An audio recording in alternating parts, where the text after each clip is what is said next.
You know, if you take people, and I've told you this, and you expose them voluntarily to things that they are avoiding and are afraid of, you know, that they know they need to overcome in order to meet their goals, their self-defined goals.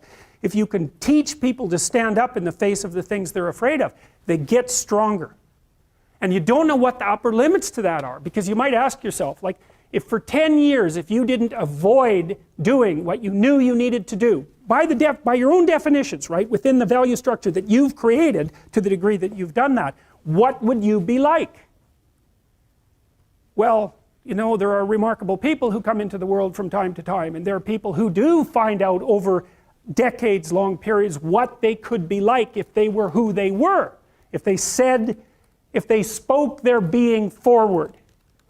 And they get stronger and stronger and stronger, and we don't know the limits to that. We do not know the limits to that. And so you could say, well, in part, perhaps the reason that you're suffering unbearably can be left at your feet, because you're not everything you could be, and you know it. And of course, that's a terrible thing to admit, and it's a terrible thing to consider, but there's real promise in it, right? Because it means that perhaps there's another way that you could look at the world, and another way that you could act in the world, so what it would reflect back to you would be much better than what it reflects back to you now. And then the second part of that is, well, imagine that many people did that, because we've done a lot as human beings. We've done a lot of remarkable things, and I've told you already, I think before, that today, for example, about 250,000 people will be lifted out of abject poverty, and about 300,000 people attached to the electrical power grid. We're lifting people out of poverty collectively at a faster rate that's ever occurred in the history of humankind by a huge margin. And that's been going on unbelievably quickly since the year 2000. The UN had planned to have poverty between 2000 and 2015, and it was accomplished by 2013. So there's inequality developing in many places, and you hear lots of political agitation about that. But overall, the tide is lifting everyone up, and that's a great thing, and we have no idea how fast we could multiply that if people got their act together and really aimed at it. Because, you know, my experience is with people that we're probably running at about 51% of our capacity. I mean, you can think about this yourselves. I often ask undergraduates how many hours a day you waste, or how many hours a week you waste, and the classic answer is something like 4 to 6 hours a day. You know, inefficient studying, watching things on YouTube that not only do you not want to watch, that you don't even care about, that make you feel horrible about watching after you're done. That's probably 4 hours right there. You know, you think, well, that's 25 hours a week, it's 100 hours a month, that's 2.5 full work weeks, it's half a year of work weeks per year.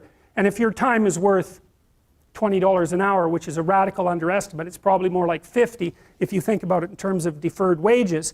If you're wasting 20 hours a week, you're wasting $50,000 a year. And you are doing that right now. And it's because you're young, wasting $50,000 a year is a way bigger catastrophe than it would be for me to waste it, because I'm not going to last nearly as long. And so if your life isn't everything it could be, you could ask yourself, well, what would happen if you just stopped wasting the opportunities that are in front of you? You'd be, who knows how much more efficient? 10 times more efficient, 20 times more efficient. That's the Pareto distribution. You have no idea how efficient people get. It's off the charts. Well, and if we all got our act together collectively and stopped making things worse, because that's another thing people do all the time, not only do they not do what they should to make things better, they actively attempt to make things worse because they're spiteful or resentful or arrogant or deceitful or homicidal or genocidal, or all of those things all bundled together in an absolutely pathological package.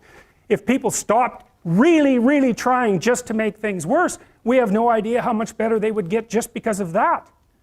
So there's this weird dynamic that's part of the existential system of ideas between human vulnerability, social judgment, both of which are major causes of suffering, and the failure of individuals to adopt the responsibility that they know they should adopt. And that's the thing that's interesting too, is that, and like another thing I've often asked my undergraduate classes is, you know, there's this idea that people have a conscience. And you know what the conscience is. It's this feeling or voice you have in your head just before you do something that you know is stupid, telling you that probably you shouldn't do that stupid thing. You don't have to listen to it, strangely enough. But you go ahead and do it anyways, and then, of course, exactly what the conscience told you was going to happen inevitably happens, so that you feel even stupider about it than you would if it happened by accident. Because you know, I knew this was going to happen, I got a warning it was going to happen, and I went and did it anyways. And the funny thing too is that that conscience operates within people, and we really don't understand what the hell that is. So you might say, well, what would happen if you abided by your conscience for 5 years or for 10 years? What sort of position might you be in? What sort of family might you have? What sort of relationship might you be able to forge? And you can be bloody sure that a relationship that's forged on the basis of who you actually are is going to be a lot stronger and more welcome than one that's forged on the basis of who you aren't. Now, of course, that means that the person you're with has to deal with the full force of you in all your ability and your catastrophe, and that's a very, very difficult thing to negotiate. But if you do negotiate it, well, at least you have something, you have somewhere solid to stand, and you have somewhere to live, you have a real life, and it's a great basis upon which to bring children into the world, for example, because you can have an actual relationship with them instead of torturing them half to death, which is what happens in a tremendously large minority of cases.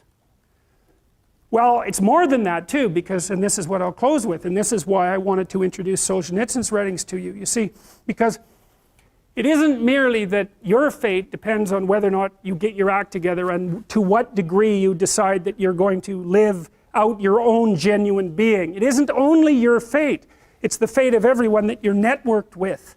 And so, you know, you think, well, there's 9 billion, 7 billion people in the world. We're going to peak at about 9 billion, by the way, and then it'll decline rapidly. But 7 billion people in the world, and who are you? You're just one little dust mote among that 7 billion. And so it really doesn't matter what you do or don't do, but that's simply not the case. It's the wrong model, because you're at the center of a network. You're a node in a network. Of course, that's even more true now that we have social media. You'll know 1,000 people, at least, over the course of your life. And they'll know 1,000 people each, and that puts you one person away from 1 million, and 2 persons away from 1 billion. And so that's how you're connected. And the things you do, they're like dropping a stone in a pond. The ripples move outward, and they affect things in ways that you can't fully comprehend. And it means that the things that you do and that you don't do are far more important than you think. And so if you act that way, of course, the terror of realizing that is that it actually starts to matter what you do. And you might say, well, that's better than living a meaningless existence. It's better for it to matter. But I mean, if you really asked yourself, would you be so sure if you had the choice? I can live with no responsibility whatsoever. The price I pay is that nothing matters. Or I can reverse it and everything matters. But I have to take the responsibility that's associated with that. It's not so obvious to me that people would take the meaningful path. You know, when you say, well, nihilists suffer dreadfully because there's no meaning in their life, and they still suffer. Yeah, but the advantage is they have no responsibility. So that's the payoff, and I actually think that's the motivation. Say, well, I can't help being nihilistic. All my belief systems have collapsed. It's like, yeah, maybe. Maybe you've just allowed them to collapse because it's a hell of a lot easier than acting them out.